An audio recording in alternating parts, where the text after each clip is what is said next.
My name is Jerome Ferry. My cameraman is Ellen Eggers. We're doing an interview with Nancy Riley, a writer and the spouse of Tom Riley, attorney at law. Nancy, tell us when and where you were born. Okay, I was born in Moline, May 29th, 1931. No, actually, I lived in Moline. I was born in Davenport. Okay. Okay. What was your dad's name? My dad's name was Dick Evans, Charles Richard Evans. Your mother? My mother's name was Annalie Dawson Evans. And brothers and sisters?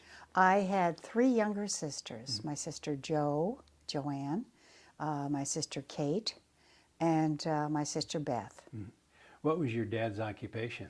My dad worked with my uncle at a sheet metal fabricating company called the George Evans Corporation, and they made things like, reels for Western Electric and toolboxes for the Signal Corps.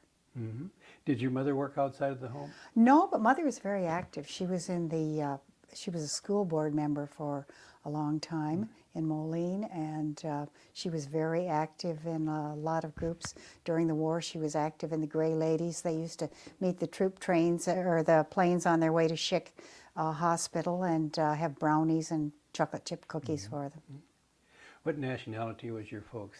Okay, my father was English and Welsh with a little German from the Pennsylvania Dutch side of the family. And my mother was pretty much full English. And do you remember your grandparents?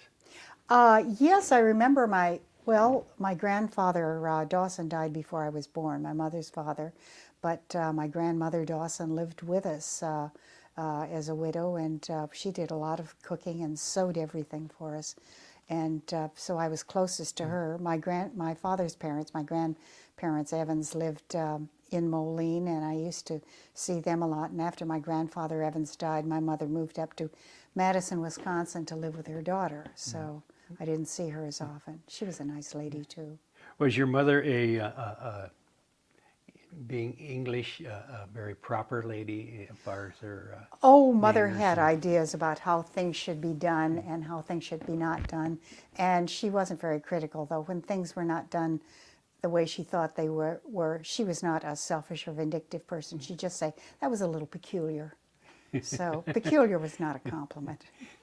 Was she strict with you girls? I think she was pretty strict with us. My father was the one that gave us the driving lessons because I don't think she could have taken that. Were you active in sports in school? No, I wasn't active in sports. I was active in the newspaper and in drama and a little debating. And what year did you graduate then? I graduated in 1949. From the Moline? From Moline High School. Yeah. Then went to the University of Iowa. Yeah. I was going to ask you, what was your ambition when you graduated, or did girls really have ambitions, career-oriented ambitions at that time? Well, I wanted to be a writer, but this was in my spare time. This is nothing you get paid for. And I also wanted probably to teach English, maybe to work on a newspaper. So where did you get this interest? Well, the newspaper was probably from the high school newspaper, and the English teacher was from my some wonderful English teachers I had when I was in high school. And then what college did you go to, University of Iowa? Or? I went to the University of Iowa. A lot of us from the Illinois side went there. It was much closer. Did you live on campus? Or? Yes, I lived on campus. Everybody had to live either in a dorm or a sorority house at that time. And you had to be in at 12:30 on weekends, unless you were a senior, and 10:30 on weeknights. Was your dad in a position that he could help you with the tuition? Or Yes, he was able to pay the tuition. You Although he remember didn't, what it didn't was like, then? I can't remember.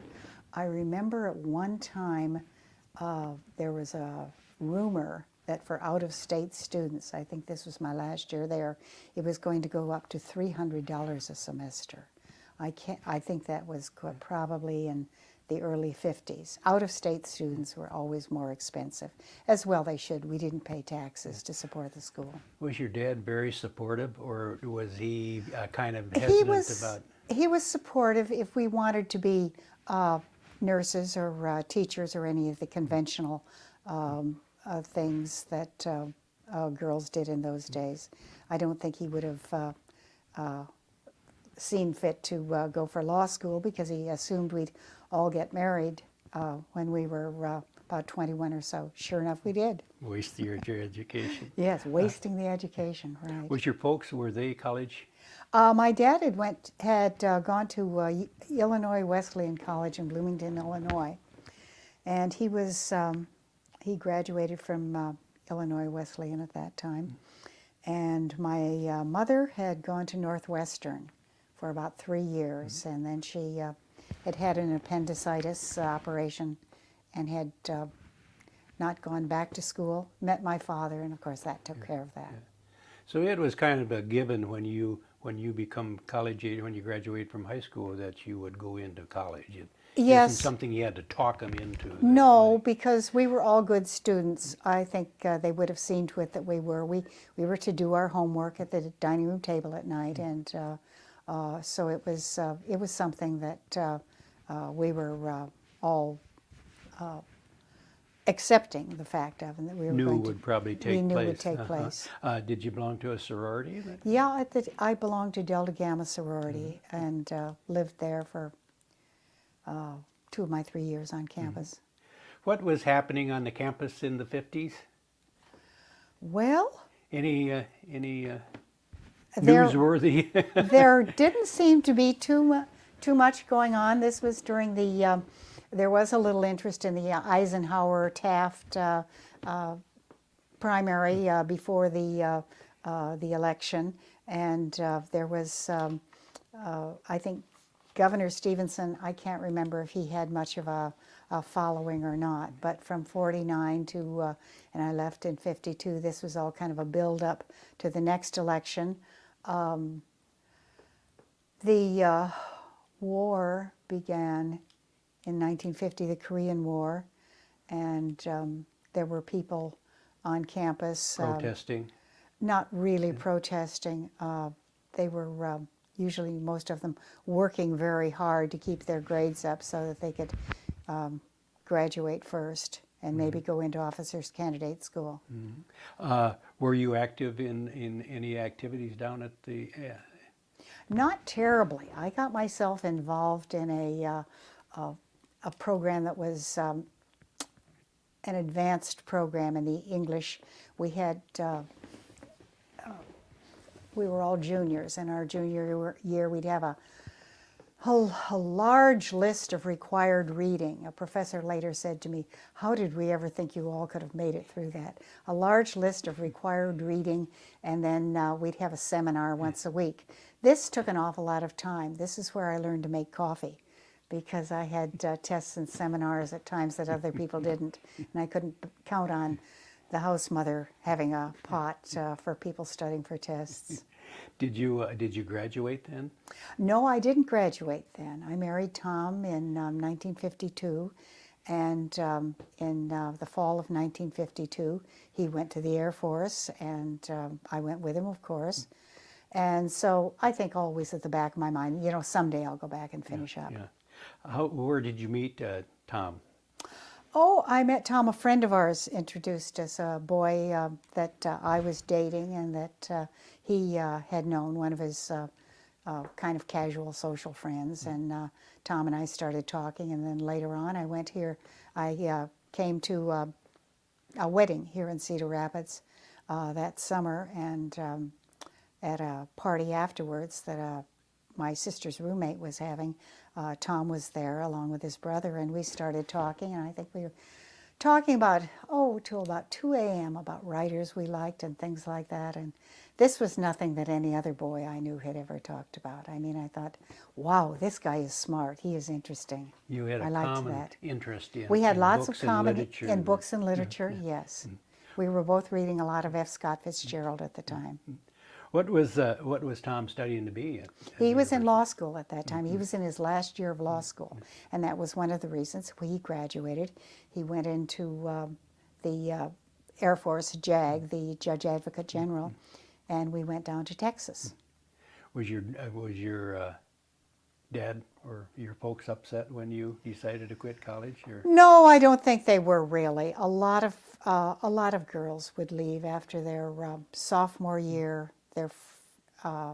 Usually not after their freshman, that their sophomore or junior year, and there was always the idea that there was just one more year left. I could finish that later. yeah. So then you got married in 52. 1952. Did Tom leave for the military shortly after that then? Well, let's see, we were married in the winter of 52. He left for the military. He worked for a while at the Simmons Prine law firm during that summer, and then went to, I forget if it was August or October or something, that we went down to Texas. It was before Christmas. And then when did you come back to Cedar Rapids? We came back to Cedar Rapids from Alabama in 1954. And then was Tom able to return to the And he Simons? returned to the Simmons Simmons firm, Prime. and we lived out at Oakland Apartments, and we had a lot of met a lot of people that there, and knew some people I'd known in college. Then Tom got into politics. Yes, he I got think into in politics in 1960. At the legislature down at Des Moines. Yes, he ran for the State House of Representatives. Did he commute back and forth, or? Yes, he commuted back and forth. He'd get an apartment while he was there. This was before Interstate 80. There were spots of it, and so it was a long drive back and forth. He'd go down either Sunday night or awfully early Monday morning, usually Sunday night. This is probably not your wedding picture, Nan. Would this have been about in the 60s that this picture was taken? Excuse me, please. Oh, sorry. That was taken in 1964. Lovely couple. Oh, well, thank you very much. Children about this time in the 60s, or early 60s. Well, in the early 60s, let's see, our daughter Heather was born in 1962. She was the last of the children that we had. So in 1964, our family was complete. Did you have any interest in politics, Nan? Oh, yeah, I thought politics was just fascinating. And So you were very supportive? Yeah. Helped him wherever you could? And yes, and I noticed that most of the wives, give you hear your opinion? And my opinion and my help in making up lists to send campaign literature to and things like that. And then later on, he gained a Senate seat. Yes, that was in 1964. And by this time, was there a lot of social functions that you were expected to attend, or you did attend? Well, there were a lot of things that I would go to. The things like meetings that groups would have, like the only one I can think of is Farm Bureau, and I can't remember a single Farm Bureau thing that I ever went to. But school, real estate, a lot of people would have meetings and things, and it was interesting to go to, and they had interesting speakers. Did you help them campaign? Oh yes, the children and I, even the Dalmatian would go along on campaign trips. That was the picture there on the lower right-hand side.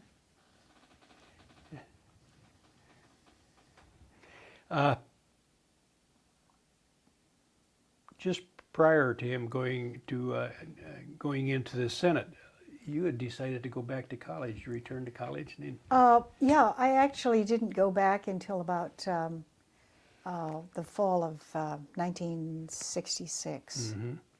And I was able to get everything done in 2 semesters, which was nice. Was college life going back completely different from what you remembered? Completely, yes. They were less dressed up.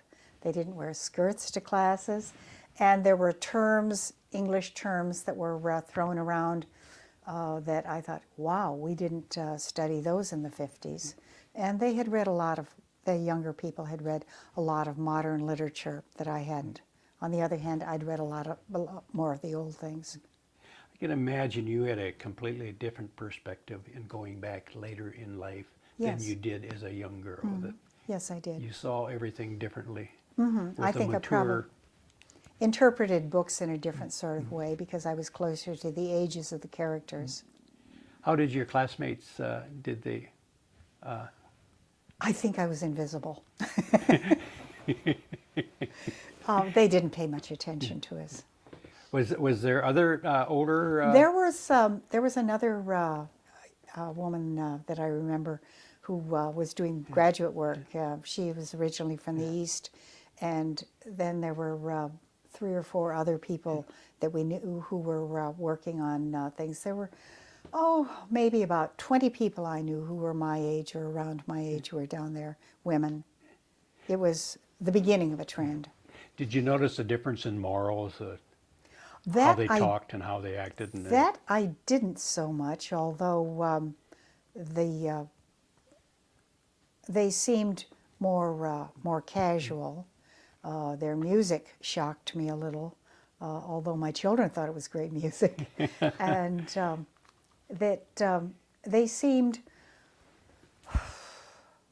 more relaxed, more confident, more sure that they had the answers to questions. And I liked that, but it intimidated me.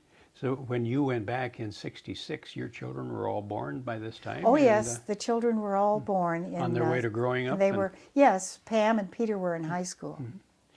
Why did you go back? What was your main purpose of going back? Well, it had all started. There was to get my teacher's certificate, and there was a shortage of substitute teachers at the time, and I didn't have my degree, so I wouldn't have been able to do that. And somebody had said to Tom, well, instead of just going back to get a degree to substitute teach, why not go for the teacher's degree and get a class of your own? It's a lot more entertaining than substituting, and it was, having done the both.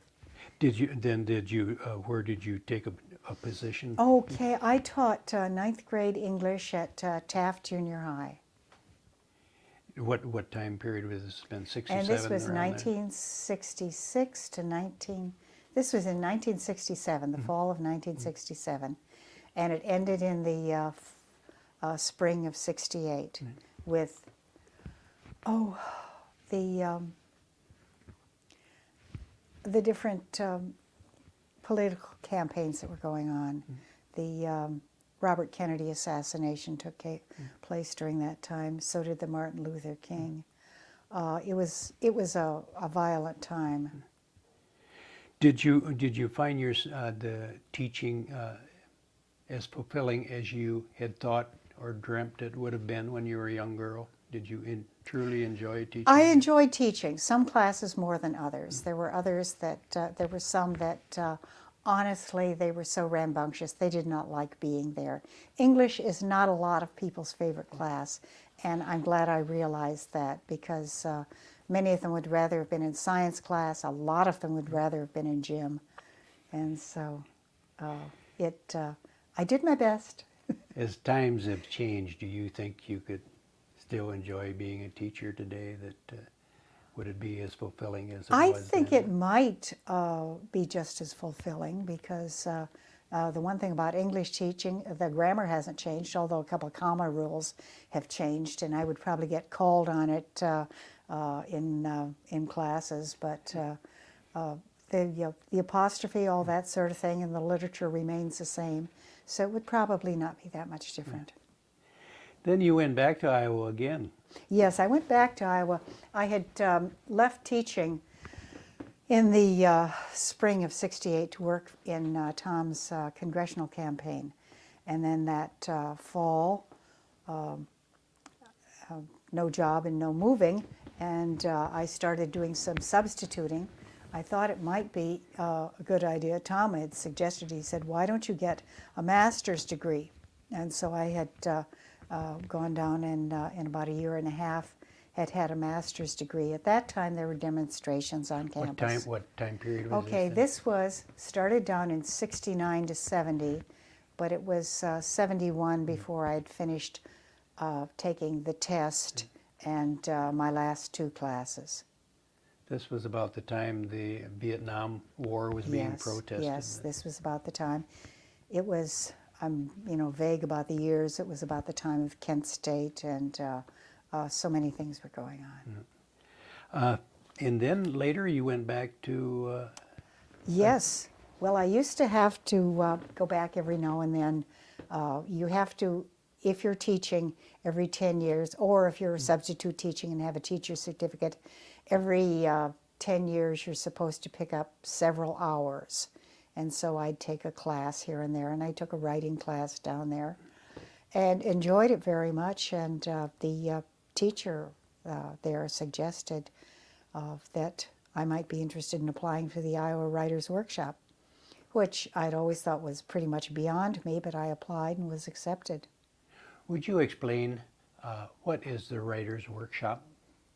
Okay, it's a group of graduate students in the liberal arts college in what is called the Writers Workshop.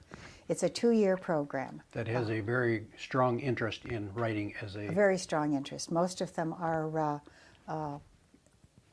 want to be fiction writers, novelists, and many of them get sick and tired of it after the 2 years. Others have gone on. There were people who have written books who were in some of my classes. How long is this program, that the Writers Workshop? How long did it go? Well, people were there for 2 years. Some people may have stayed longer. I don't know.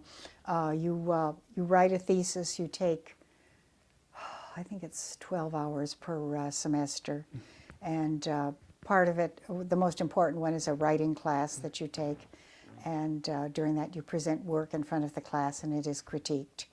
And then there are lectures to go to, people who come and give readings. And it's very interesting, very in-depth, a fascinating class. You're just totally immersed in writing. And you'll probably take another class at the same time in some kind of English, but it's almost all writing.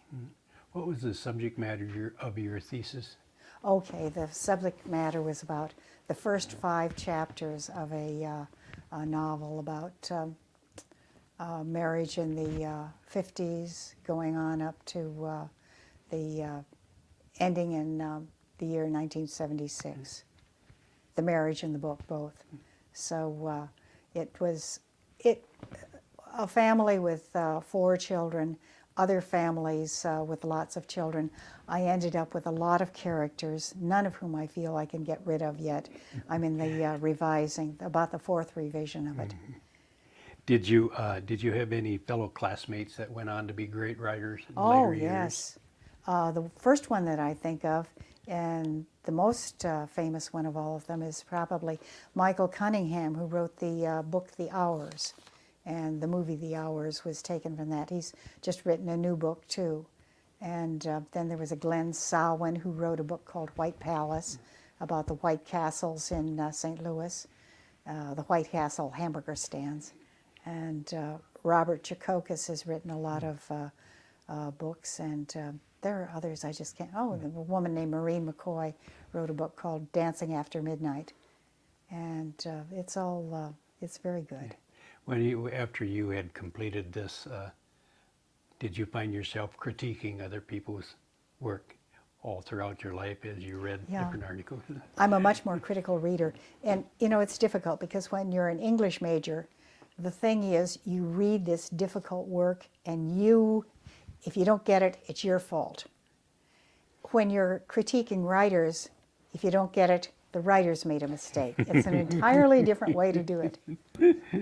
So what time period did Tom leave politics and then come back to the law? Okay, he was in politics until 1976. 76, he was in a political campaign. he was running for Congress. His Senate seat had expired, and at the end of that, rather than get back into politics, he had gone definitely toward the law. Then 4 years later, he opened his own law firm in And Cedar Rapids in 1980. what was the address of that? 4040 First Avenue Northeast, yeah. Was The Tom Riley Law Firm. at this time the children were growing up? Was any of them interested in following in your dad's Well, footsteps? Peter, my son, was in law school at the time that Tom had gone off onto his own firm. And Peter joined the firm along with a classmate of his, Todd Becker. So there were Tom and a legal assistant, a secretary, and my son Peter and Todd Becker. And since then they've grown quite a bit. But and while the building was being finished, Peter and Todd Becker had offices, temporary offices in the old casket room at Cedar Memorial. And, a huge room. And then wasn't it about 1984 that Tom took on a large case against Yes. the Procter & Gamble? This was the case of a woman in Cedar Rapids who had died after having used Rely tampons. And she had just had a small child. She had a small child and a baby. And it was very sad when she died, you know, a young, otherwise healthy woman. This trial had gained national attention, didn't it? Yes, it did. And there had been an earlier trial in Denver that had had kind of a mixed result. But Tom had won this trial, and it was really an amazing thing to see. There would be reporters there from other places, and You, as a woman, very easily understood what took place and what happened to this young girl and why it happened. yes, and You I were had very supportive of. very supportive because it seemed such a tragedy, and there were other ones that you heard about here and there. This was such a noted trial and case that Tom wrote a book about it, Yes, he did. The Price of Life, Yes. which I must say is a very good read. I read the book and I truly enjoyed it. Well, good. He worked very hard on it. Was you able to give Tom a lot of help Oh, with your? I would look at some of this. I did some editing, and there were one or two places where things that I would remember I'd put down in there, but not if they would make the book longer or anything. And my daughter Pam, who had graduated at that time, had also been in the writer's workshop, and she was living in California at the time, and Tom would send the manuscript to her, and she'd critique it very strongly. She felt his first chapter was boring, so he began with the story, and she said that, you know, this is a story. You've got to get the hook out there to hook the reader. My daughter Sarah had worked on that too. She is also a lawyer in Tom's law firm, and she had gone to, it was before she was in law school, and she had gone to Cincinnati to go through their files to look for things, along with two legal assistants from Tom's office. And so they were there. She had taken a part in the trial, and she was very active and supportive too. Sarah has a short bit on the WMT radio station on the noon hour, doesn't she? Right, as far she as does. Yes.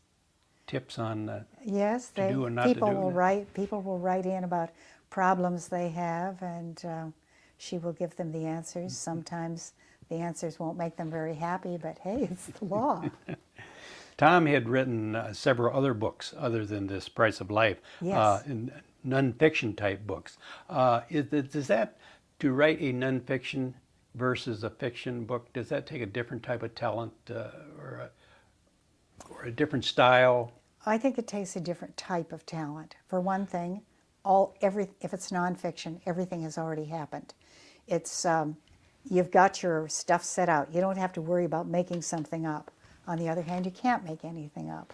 So that's a problem too.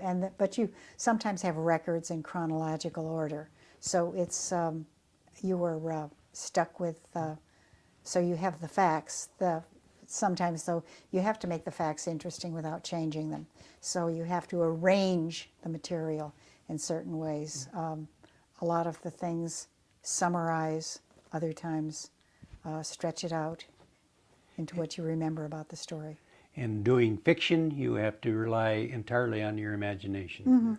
Oh, there will be a chance remark that somebody has made sometime that goes in, and that becomes part of it.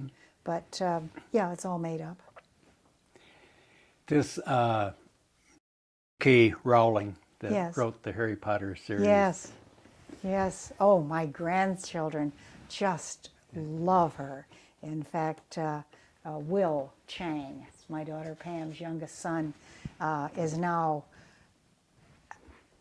absolutely immersed in about the third book. Yeah. He's never been much of a reader, but she has him absolutely hooked. And he says he can see why people read. And she said for a change at night, he's not playing a video game, he's reading Harry Potter. She thinks it's wonderful. What is she doing that made her so successful? What, her style? I think it must be partly her style and the wonderful story that she tells, and the fact that these On a people, children's level. on a children's level, but adults who read it like it very much because something is happening. It never drags. She writes long books, but they are not dragging books, and they play wonderful imaginary games, and children just they have learned to read and to see what is happening through the words. It's just, oh, I think she is great. That's good. Nan, let's talk a little about your children. Yes. What they're doing today. You have a picture here that was taken in the 70s. Could you tell us who is who on that picture? Yes. Let's see, this one was 71, but Yeah. this was about 76, I believe. That's Sarah, and that's my oldest daughter, Pam, my daughter, Marty, me, Heather, and in the back row, my son, Peter, my daughter, Lisa, and Tom. Very good. Sarah right now is a lawyer, as is Peter. And Pam is living out in California.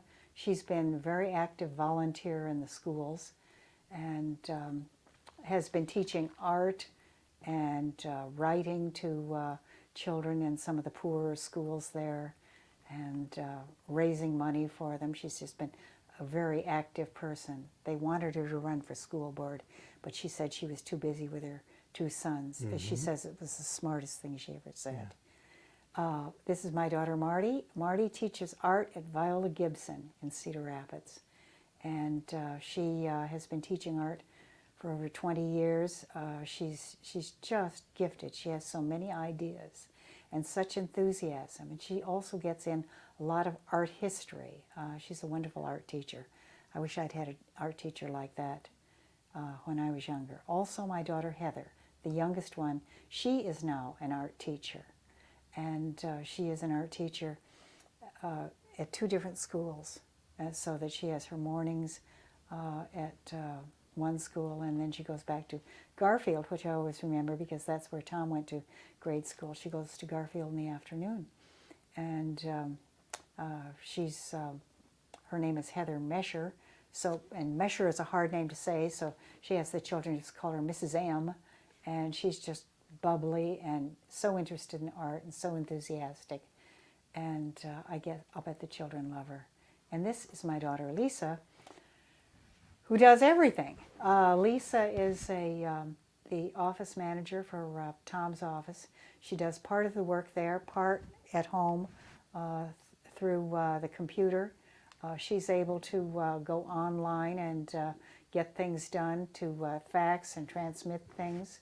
She also, at different times, has been a substitute school teacher in the elementary schools and has been very successful at that. She has, so in addition to what she's paid to do, she also has 3 children there's Parker, the oldest, and Tyler is around here, and Caitlin there. And they, at one time, they were all in 3 different schools, so she was terribly busy, trying to arrange their schedules, driving them to their lessons, and she remains unflappable and organized. I don't know how she does it. I could never have done it. Is this a holiday gathering? And this was Up at top. up there as a holiday gathering. Pam and her husband Mark and the two children, Will and Bobby, and there is Pam right there. They all came back from San Francisco for Christmas one year, and I thought that was wonderful. And then they went back out to San Francisco afterwards and went skiing. So it wasn't as if this was the first time the boys had seen snow, although they were waiting for some to come, and I think we just had old snow, as I remember.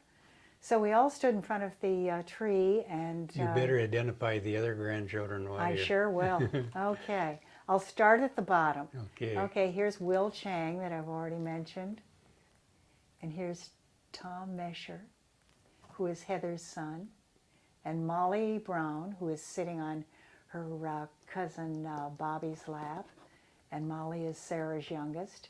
And there's Parker, and Parker is holding Heather's youngest son, Jack. And there's Caitlin, who is Parker's sister. These two are Thurnbecks. And there's Ryan Brown. Okay, up there is Joey Mesher, who is the middle child in Heather's family. There's Tommy, Jack, Joey. And there is John Brown, who is Marty Brown's oldest child. And let's see, Megan, the very oldest of all. She's a junior at Iowa right now and doing very well. And Marty Brown's second child, Hannah Brown, who is in, she's a sophomore in high school this year. And let's see, next to Sarah is Tyler Thurnbeck. Now Tyler and Parker are usually brunettes, but they swim. This was during swimming season. They had to have their hair bleached. Mm-hmm. Better that than shaved, as it was a couple of times later. And so here is Patrick Brown, and I do believe we're running out of grandchildren.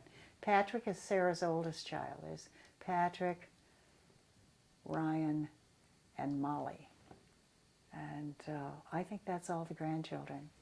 For my children, here are Peter and his wife Joan, and there's Heather and her husband Steve, Lisa and her husband Greg, Tom and me, Marty and her husband Harold, Pam and her husband Mark. I got distracted because I was looking for, there's Sarah. She's wearing a black dress and just fading into the background. Yeah, Sarah and then Pam and Mark Chang. Are you able to get together often, the whole Well, group? the whole family, we get together at least once a year. Now the Chang boys say, we should come and see the cousins twice a year. Oh, when they stay. They stay up till all hours talking to their cousins, playing video games, doing all kinds of things. They must really need a vacation when they come back. And we had a family reunion, my family, my sisters and their children, and my cousin Karen from North Carolina at the Wisconsin Dells this summer, and the Changs were all able to come to that. Yeah. So I had a 100% group there, with the exception of poor Parker, who had to be a lifeguard for the Camp Wapsie. Mm-hmm. Very nice. Nancy, tell us about your home. Okay, well, we have written a book about it called From Cook's Pond to Lakeside, and it is available at the History Center. And we have filled it with photographs of our family and photographs that we very fortunately had from Joan Killian, who lives in California now, and she had Joan Killian Hunter, and she had pictures of her wedding here. So they are. We have wonderful pictures of different weddings, and it's kind of like a picture book with a story going on about how This was originally Farmer Cook's farm, and so hence Cook's Pond. And then for years, things were just farm here. There was a little cabin that the Choates from Cedar Rapids built. He was the man who had LaPlante Choate. He was, in fact, the inventor of the bulldozer. A lot of people don't know about that. And so when he was working in the city during the summer, he and his wife and child would live down there at the little cabin. And then they were able to buy this land here, and they had the house built. And it was built in 1940, just before the war. And their son John was in the war, and when he came back in 45, he was married, and they had a child. And the West Wing over on the other side of the house was built, and the West Wing was for John and his wife and their child. And then he sold, the Choates sold the house to the Hamiltons, who had the Merchants National Bank, and sold it to them in, let's see, it was 1940. They sold it to the Hamiltons in the 50s. The Hamiltons lived here for quite a few years. Mrs. Hamilton was not as fond of living in the country. She'd been raised in New York City, had learned to drive as an adult, which, as I had done too, is really difficult. And of course it was way out in the country then, not the way it is now. So she lived out here for a few years, and she had two daughters and a son, and they all were raised out here. Then she moved back to New York, and her husband gave the building to the St. Luke's Hospital for them to house their interns. And for about 10 years, interns at St. Luke's, and I think maybe some from Mercy. I should read my own book and find these things out. Anyway, they lived here with their families. A fellow who is a man who's a doctor in Nebraska came by one day. This had been his living room. The kitchen back there had been his kitchen, and his bedroom had been the breakfast room where we were first. And he had had reminiscences that I thought, oh, if I had only met you before the book was written. And he had sent us pictures later that he had taken of it. But his wife remembered they were married at the West Wing, and she came down the balcony or down the back steps, and that winding staircase, and it was, I guess, a beautiful wedding. And so we took some pictures of them there, and it was an emotional experience to come back, and they had enjoyed it very much. His wife remarked about one time he was sick, so she'd come out to make him some soup, and she said he didn't have a single pot in the kitchen. That she doesn't know where his meals came from. My guess is the hospital. But so then after that, the hospital had, in about 1970, sold it to a lawyer in Iowa City and his wife, who had an alcoholic treatment here. Bartley, I think. Bartley, yes. Bill and Jean Bill Bartley. and Jean Bartley. And they had an alcoholic treatment and drug abuse treatment place here. And it was a wonderful place. They had different rooms set up. There were plenty of bathrooms, and the bedrooms were set up for several people. There were people in the bedroom back in the room where we were, in the breakfast room. The dining room was a room with three beds in it, and a closet built at the end of the hall, or at the end of the wall. And it was, but they built over everything just in case it would be taken down. Then in about 1980, it became very expensive to have alcoholic treatment stays here. And I think insurance was trying to trim stays as it was. An unfortunate thing, really, because sometimes if your stay is just a little longer, you can kick the habit. And they had I could think of very good success rate here. And many of the people remembered it very fondly, being in nature and being able to walk around the pond and take out a little boat. And there would be the lectures, and they remembered it pretty fondly. This room was used as an office during the time that they were there. And the living room was used as a living room. It had two different kinds of carpet, but couldn't be helped. And they were selling it, and in 1982, Tom had bought it. And Tom and I bought it, and we moved in the fall, after the Purdue game, whenever that was, and gradually moved our things from our house on Clark Road over here. You were bit by empty bit. nesters.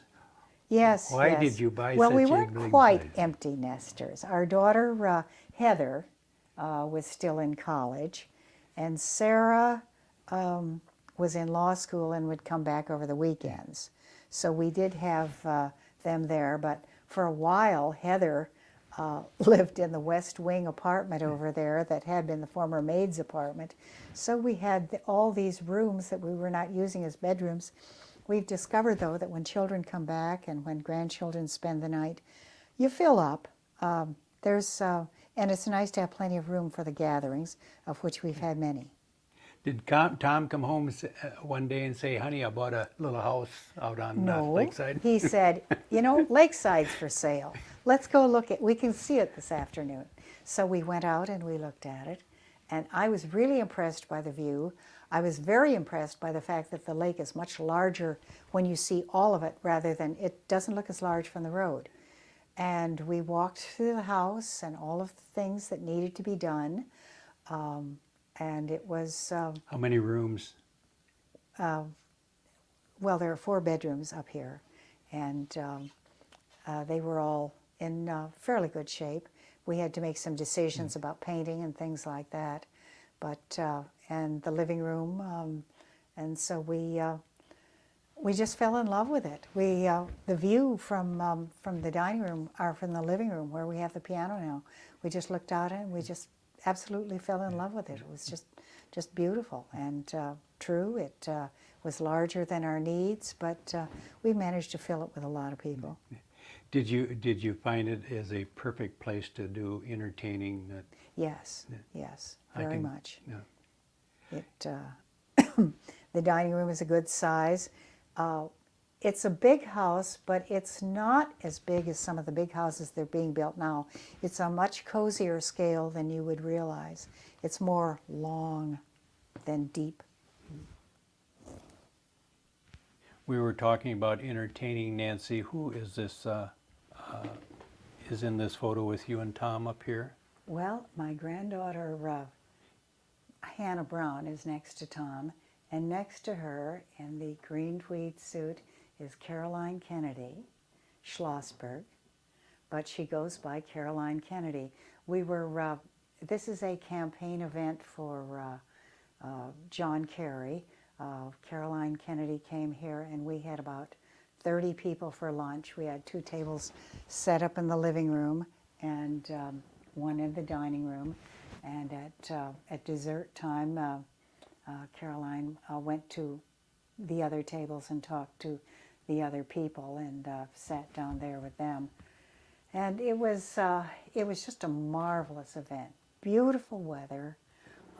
Everybody who was there was very anxious to meet her, and she's such a lovely person. Is she as gracious as she appears on television? She certainly is. She's gracious, she's down to earth, she's very friendly. She's very pretty, she's very nice. I had known of her, as everyone had when she was a child growing up, and she seems to have been raised to be just a beautiful person. I mean, here she is. She has lost both her parents, her father violently. Her brother died in a terrible accident along with her sister-in-law. So she, I'm sure she has a wonderful husband and 3 very nice children. But she has lost so much of her family, And yet there was a time when she was speaking, when she said, I consider myself a very lucky person. And I thought, what a wonderful person to be able to see the good things in her life. Because yes, she's had a lot of financial advantages, but she has less privacy than a lot of people. Although I imagine when you live in New York, you have a little more privacy. And she just radiated niceness. It was just really quite an event. And this is the book that you and Tom put together Yes. About Lakeside. Yes. You had to put a few hours into this book.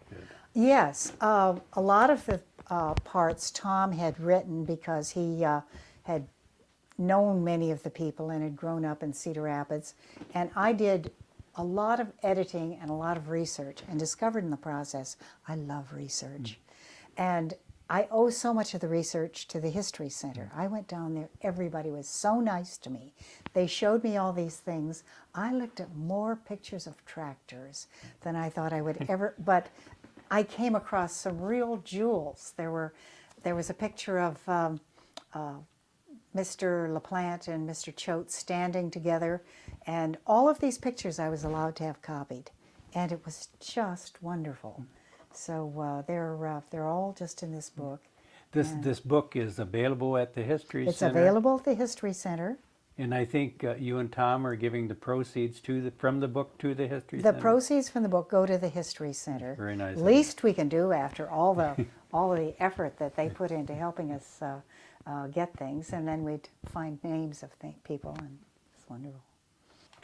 Can you point out some of the wings? All right. Well, this is the original house, and built along with it is this arcade with a road going down to the back, and the west wing. There is a 3-stall garage and a maid's quarters up above it. Now, that Turret? the turret was not there yet. It was just kind of from going from there to there. That was the original building.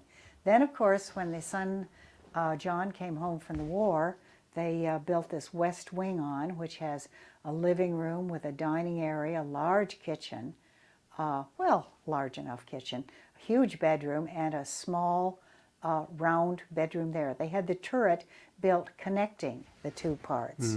And she was very fond of things like Versailles, Marie Antoinette, all things French she liked. That is a copy of a French house. And the turret made it even more so. The foundation at the back for the house, the pillars that it's raised on, they are copies of pillars that they have in Versailles. Wood pillars going up, 2 branches going off, looking like what would you say, like a tree. And then there in the back is a tree, and around it goes, which you can't see from here, a spiral staircase. It's a metal spiral staircase. Is that Stone City limestone? That This limestone all came from, it's Stone City, but it was originally, I'm quite sure it is, but it all came from the Magnus Brewery. At one time, every place in town had a brewery.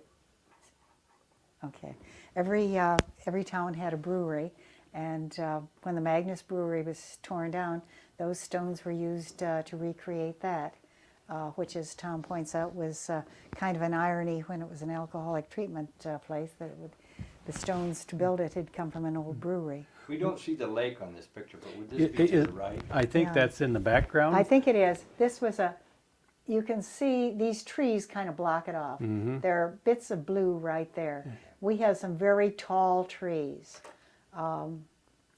and oaks and hickories.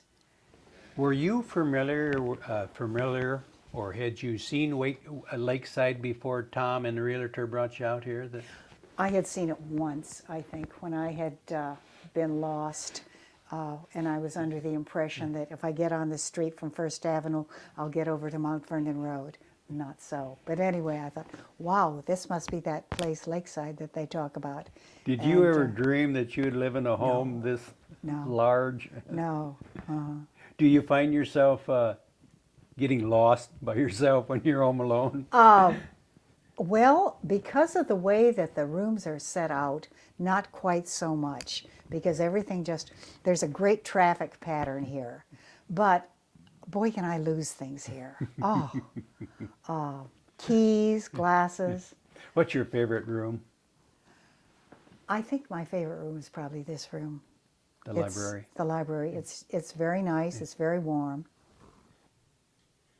What is it about the library, Nan, that's kind of comfy? Yes, and the reference books and the chairs. It's a very cozy place to listen to it. Also, the telephone can be switched back and forth, so it's the handiest place to make a phone call. It's kind of like private, like you're not Yes. fireplace. Do you ever use We the haven't fireplace? used it for the last few years, and keeps it nice and clean, but I like a fire. And this one draws very well. It draws really well. We don't have any problems with that. You and Tom are very interested in art, aren't you? Yes. I think if I remember right that you give the art museum some Roman antiquities here about a year ago. Yes, we did. It was, I think it was in about 97. Roman busts. Roman busts, Roman portrait busts, or sometimes we just call them the heads. And they were busts of different people. We had them scattered throughout the house. Now, at the same time that we bought the Roman portrait busts, we had also bought the mask, the Egyptian mask of the Middle Kingdom. And he takes out quite a few shelves that could easily be used for books, but he's such a dramatic looking guy that we're willing to let him do that and then put the books upstairs in different places. You and Tom were fortunate enough to do a very lot of traveling together. Yes. Throughout your life, Mm-hmm. different countries. We have. What was your favorite place? Well, I think my favorite place, and this sounds so plain, my favorite place would be England. Because so much of English literature is there. It's nice to drive to the town where Thomas Hardy had lived. And it's easy to see the plays. You don't have to worry about not being able to translate them. And it's London itself is such a fascinating city because it has so many different eras. Your mother would probably be proud of you. Oh, she probably would, although she said the English had a tendency to be a little peculiar sometimes. Would you be gracious enough to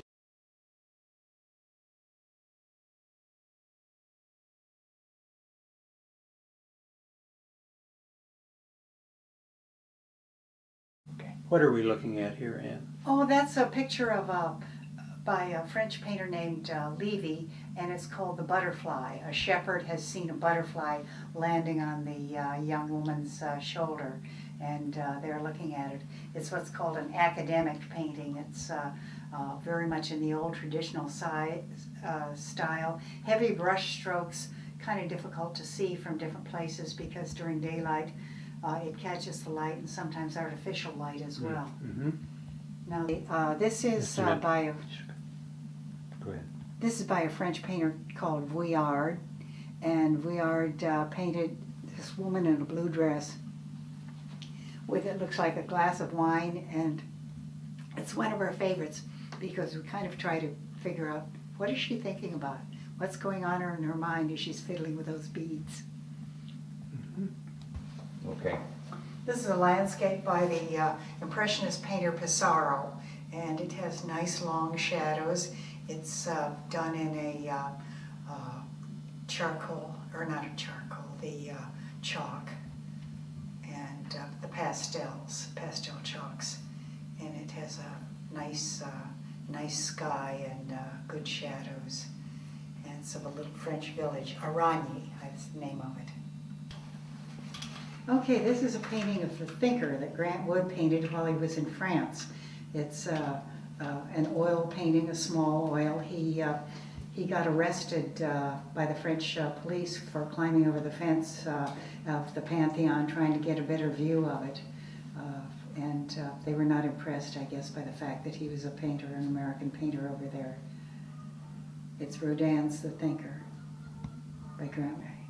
Okay, you can tell it's Halloween, or almost. Anyway, this is a picture called Midwest Summer, and it's by Grant Wood. It's one of the largest ones he painted. There's one down at the museum that's slightly smaller, of about the same scene. We think it's Indian Creek. Different times people try to guess where on Indian Creek it probably is. We have no idea, and of course the trees would have been changed so much because it was painted in 1929. The frame is in two parts. The inner part, Grant Wood had made the frame and had carved it himself.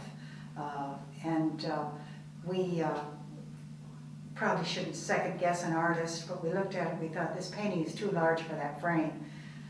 So we had the corner house match the gold color and put another frame around the outside like this. So this is Grant Wood. This is the Riley edition. Okay. Yes, that's a charcoal or a pastel by the French painter Degas, and it is a landscape showing coming out of a woods with the sky appearing there. We like it, and we bought it, the original frame in it and all. We bought it because it looks so much like the other side of the pond. There is a place where you go around the pond, you see that, and it looks exactly like that. So, we thought that was a wonderful coincidence, and we really fell in love with it. And that is a still life by Picasso. It's called Still Life with Cherries. It's on a checkered tablecloth. It had belonged to Henry Ford II, the grandson of the original Henry Ford, and he had sold it at one time. We had bought it. It's also in its original frame, and it's small, but it's interesting, and you can actually tell what everything is, and it's a nice composition. Those two apples are by Braque, who was about the same time as Picasso, and I like that. Those yellows I just love, and they go beautifully here in the hallway, and the way that the yellows blend in with the brown. That's an oil on board, and it has nice light subdued colors, and the frame and the matting are subdued too. It's one of my favorites. Okay. This one people really like. It's a scene, kind of an Arcadian scene by a French painter named Petitjean. As you look at it, you can see that it's all made up of dots. It's that pointillism that George Seurat did, and this is kind of a spring mythological scene made up of pointillism type painting. I love the weeping willow. And that is a seascape landscape, a watercolor, and it is by Monet, and it's someplace on the French coast, Brittany probably. Looks like there's a storm coming up, a very, very dramatic scene. Now that's one of Tom's favorites. It's a little girl, an oil portrait by the Dutch painter Mondrian, who's most famous for the lines and on the white backgrounds with the little squares of color. But he also could paint and actual figures, and this was one of his early paintings.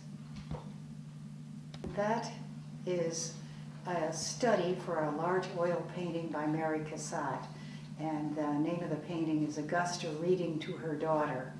And the daughter is not sitting on the porch. At that time she's sitting on the floor of the porch, but this was one of the sketches that she did at first. It's less finished than regular oil. She just wanted to get the light in the girl's face and the colors of the dress and those things before she painted it. And this is by Renoir. It's a small oil. It's called The Bather. And it's a woman wearing a hat as she's bathing in the, or swimming or wading in this water. And the hat's a nice effect, but it just sort of seems like a funny thing to be wearing in case you fell. That is the fish market at Nice, and it was painted by Dufy, and it's one of everybody's favorites. I think it's because of there's all those yellows there, the yellows and the blues, and it just you get the feeling of movement of people coming to buy the fish at the markets, and you can see the fish in the basket at the very front of the painting, and evidently that's what the fish market at Nice looks like. That one is by Matisse, and it's a picture of a model. We'd love to find out her name. We find ourselves reading Matisse biographies just to see if we can figure out who she is. She has kind of it's a more realistic portrait than a lot that he has done, and she has a very quizzical expression on her face. It's very, very nice, and the shadows in her hair and the shadings on her cheek. It's a very nice portrait. On the back is of that is another thing that he had done on the back of it, which is just kind of a sketch of a nude sitting in a chair. That one is a study done in art school by the painter Seurat, the one who did Sunday Afternoon on the Grand Jatte. And he, they were to paint statues or nude models to get a feeling of the figure. And this is just one of the sketches that he had made there when he was just a student, not at all famous or anything. In February, we went to an auction in New York, February of this year, '05, and they were auctioning some things from various homes of the Kennedy family. And this is something that was in John Kennedy's home in Hyannis. And it's a picture. Tom likes still lifes, I like landscapes. This picture has both. So it's the Kennedy picture. My daughter Lisa looked at it one time for a while. I was in this room a lot. I have an exercise bicycle here. And my daughter looked at it, she said, I like that better than any picture you've had in your house. The painter is a man named Franz Bueb, B-U-E-B, and he's painted a lot of people who are very socially prominent, but I like this. It's so airy and springy. In the wintertime, it just warms things up to look at it. Yes. That is a Conger Metcalf done all in shades of green. For a while Tom's mother was alive, she had it in her living room. Tom and I bought it. Oh, do you remember the old Beaux-Arts balls they used to have down at the ZCBJ, I think? And we'd all get dressed in costumes and go down and bid on paintings. And this was a Conger Metcalf that we fell in love with. I loved the angle of the girl's head. She was just lost in thought. You see that on little girls so often. So we bought that, and it's been hanging here ever since we've had it from Tom's mother. It's just a lovely painting, very easy to live with, and that dreamy quality that all of Conger Metcalf's things have. The spiral staircase at the back of the house, built off on the wing that was built for John Choate and his wife Emily. And the balcony up there leads down to a spiral staircase going down. The design is pretty much a copy of the staircase that is inside the house. And it's pretty sturdy, nice wide treads, and the risers aren't too high. It's a copy of what they had in Versailles, and the walls themselves, the brick with set in with the stone and the angled bricks. This is a lot also like they have at Versailles, not in the palace, but in the part called La Amo, the little place where Marie Antoinette and her friends from Paris used to play with sheep and pretend they were shepherdesses. Can you pick her up? Yep, go ahead. I'll come down. This front part, it's something that I mentioned earlier. These support posts, or the pillars, are built the same way that they are at Versailles. You have the branches going out at the side, which are like trees, and they provide a little extra support, and they also give it a very natural rustic look, as do the giant hinges that have been put on the doors. What was the meaning of the turret? Just The turret was just to put two things together with the... to tie the two? Yes. It had ended about exactly where you see that drain pipe going down over there. And the turret was added to pull it all together once the west wing was built. And the turret had... gave it kind of a Norman look, and it then they built on to it, and it finishes it more than if they had just built on to the part over there. People would prefer a spiral staircase for people to be going up to the fairy tale room at the top. We sure have a lot of lightning rods around here. I say they because we have not added any lightning rods. But How many fireplaces in the main house? there are 3 fireplaces in the main house. There's one in the basement, one in the living room, and one in the library. And there is a fireplace in the living room in this building over here, in the west wing. The maid had no fireplace. Now when we say west wing, people think about the television show. Right. Okay. Now let's see, there's Patio on the other yeah. end of the... And all of this is original except for the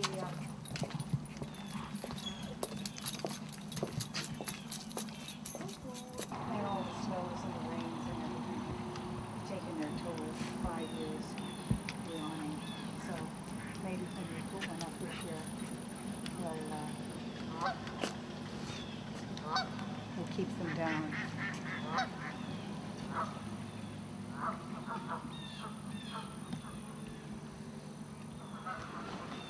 Just take it down in the wintertime. Although it gives nice,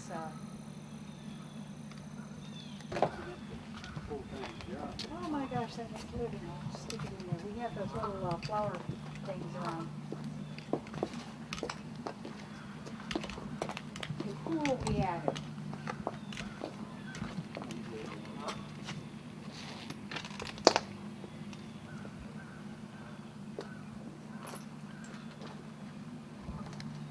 You want to go down now?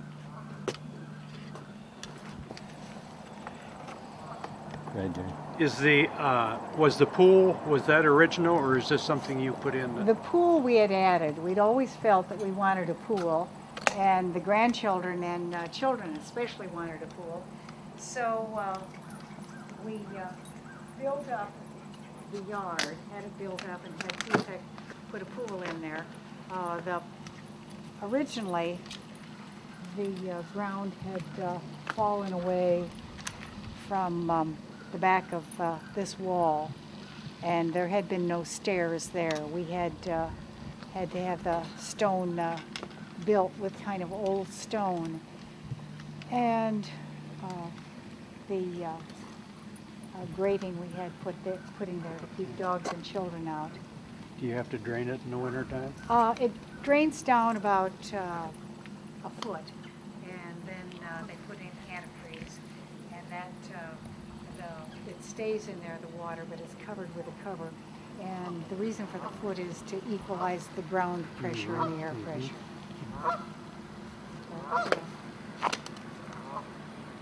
But, The pond is down an awful lot this year. You can just see that. You can just see where there's dirt. When you look down near where that wall is by the gazebo. Do the grandchildren ever have any ice skating parties in the winter Yes, yes, they've had, we make sure that the ice is pretty thick. And they've had some, we have rules about skating and swimming. Nobody ever skates alone, nobody ever swims alone. All that's just asking for trouble. But they do that, and they also like to take out the paddle boat. We have another paddle boat besides that one that's there, and they like to go out in that and paddle around the island. And there is a canoe down there too. A couple questions I want to ask you when Sure. you turn on the camera. Yeah, I think this used to be the local swimming hole it sure was. years ago. Years ago. I think Grant Wood used to walk out here. Yes, he used to walk out here. You can wait and tell the story when Alan gets down here. How many acres were went with the place when you purchased it? Okay, it was 18 acres when we bought it, 11 of it in pond. And that was, and then the farm that had been around it was for sale and had additional acreage, and we bought that. And are so glad we did, because, for instance, we put a tennis court over there on that other acre, and you can see we are pretty close to the house sits pretty close to where the other acres were, and it's okay while it's in farm stuff. Okay, guys. Years ago, was this the kind of more or less the local swimming hole for? Yes, it was. They used to, before there was a public swimming pool, people used to come out here. There had been a raft, I guess, out in the middle, and people would someplace rent buckets to put their clothes in, and they'd bring out and put their towels in, and they'd go swimming there. I wouldn't now. There are turtles, including snapping turtles, around, but they probably weren't there then. And I think I read someplace where Grant Wood used to walk out here. yes, he did. Grant Wood, when he lived over by, near where 29th Street becomes 30th Street, where you cross Indian Creek. He used to live there, in a house there, that has since been, I guess, really remodeled enough that it has no more historic interest. He used to come out here and go swimming. One time he and some friends had built large wooden Perhaps? kind of large wooden feet, and they set them in the ground and poured cement in them at his house. He called it the Monster at Cook's Pond. He, in the mud, walked and put those feet like this, just spacing them so that it looked as if a monster had been walking around the side of the pond. Now, in the wintertime, when it's icy, you hear sometimes as the ice settles a kind of a, it sounds like those records of the Song of the Humpback Whale. And so that is the noise that the Monster of Cook's Pond makes.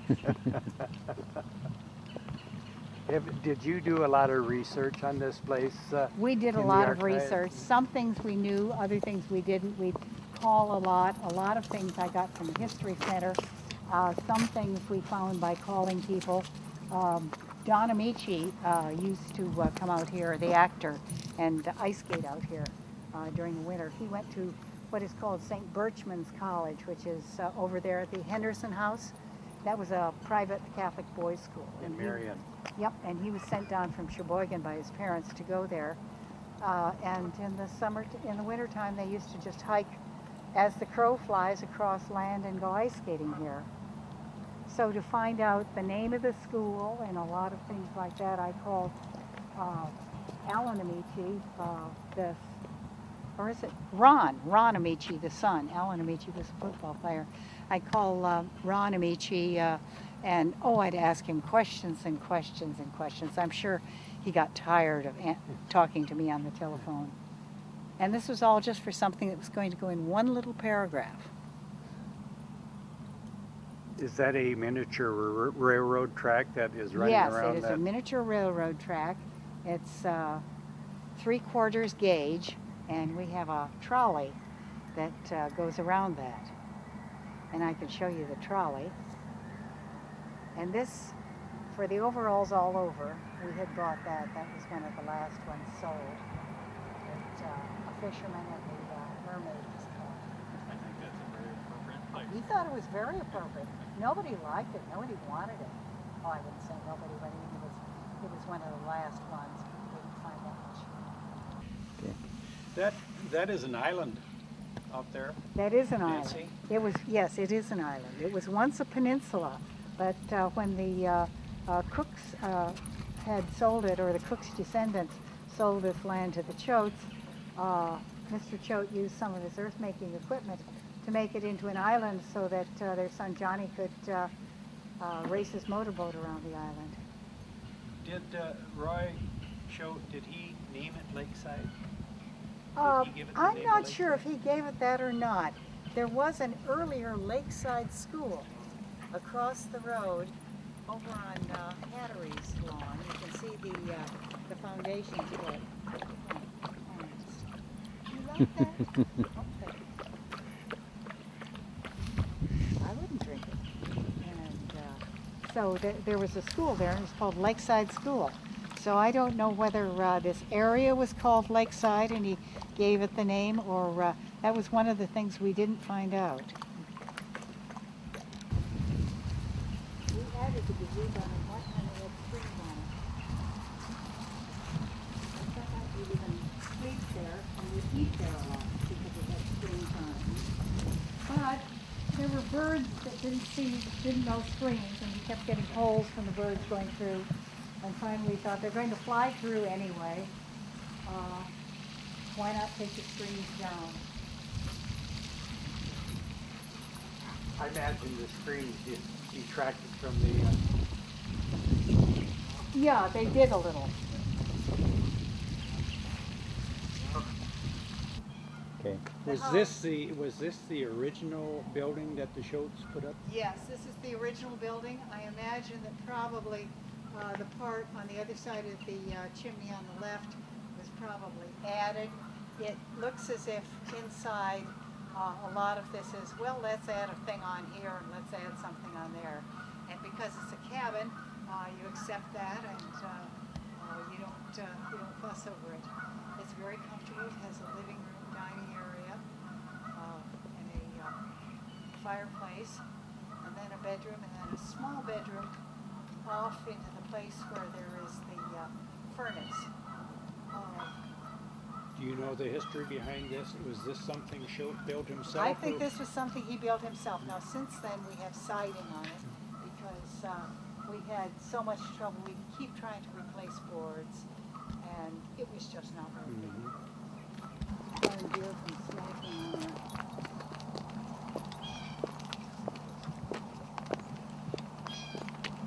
We thought they were so pretty when we first moved here. Now there is a small train that is in there.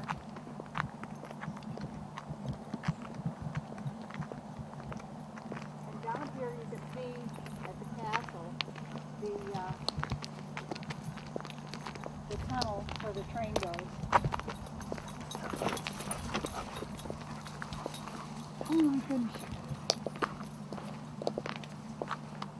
Wait a minute. Go ahead.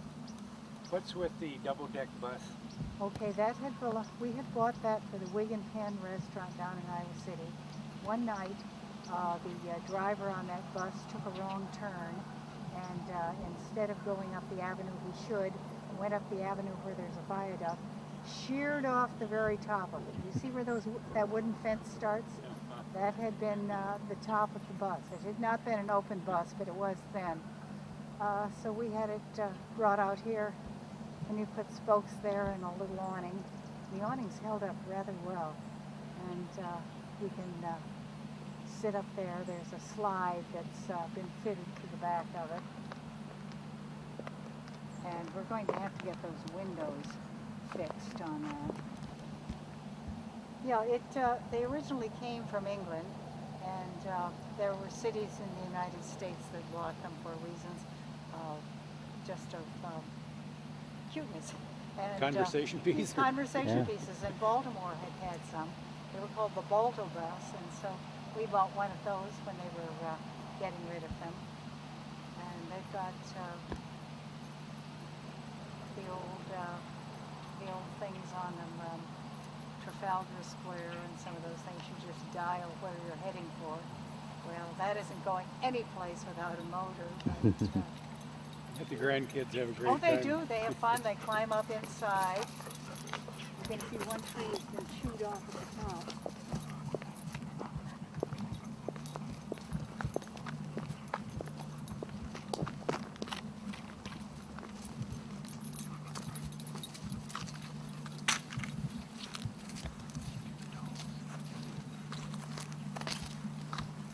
Dorothy, are you listening?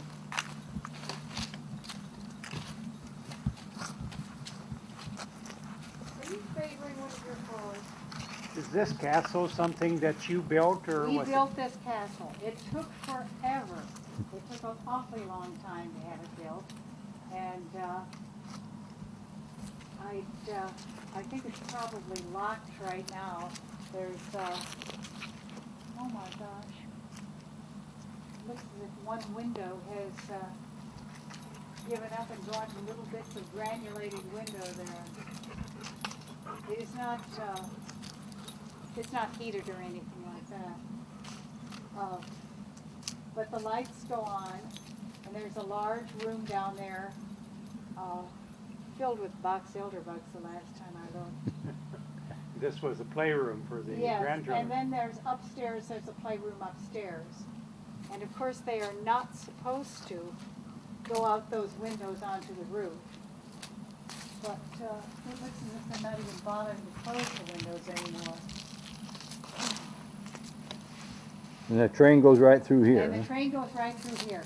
It's like one of those San Francisco trolleys. And it's about 3/4 size, so it's comfortable enough that an adult can sit in it. And this track goes all the way around the grounds? It goes all the way, well, not quite. It goes all the way up around the cottage, and then it goes back around that fence there, and it goes to where that small gazebo is on the other side and turns around there. It can't, everybody wanted it, well, some people wanted it, to go all the way around the pond, but there's just so much elevation difference that it just goes in a loop.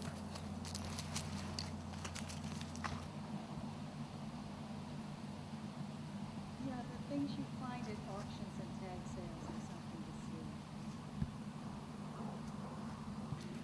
see. Nancy, unless you have any more memories to share with us, the Carl and Mary Kaler History Center and County Historical Society would like to thank you very much for telling us your memories and showing us your place. Well, thank you all very much. I've enjoyed this. It's going to be fun seeing this.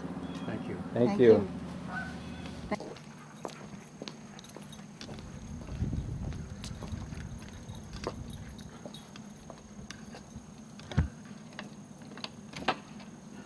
Thank you.